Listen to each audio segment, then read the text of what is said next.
আপনারা রোজ রোজ কেন আসেন এই পাগলটার কথা কোন তো আমার, আমি আছি আমার মায়ের সুখী। আচ্ছা মুরব্বী, আপনার মেয়ে পালিয়ে গেছে কেন?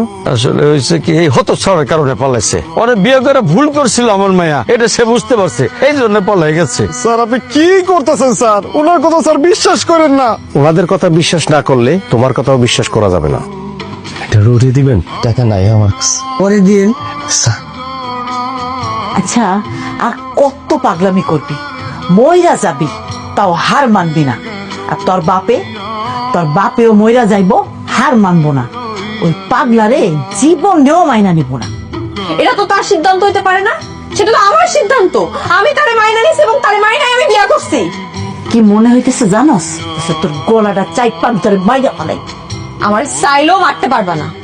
আমি এই দুনিয়ায় বাইসা থাকতে 1 মিনিটের জন্য হইলেও আমি সালমানের সাথে সংসার করব। সে 1 মিনিট আগে আমার কেউ মাইরা ফেলাতে পারবা না।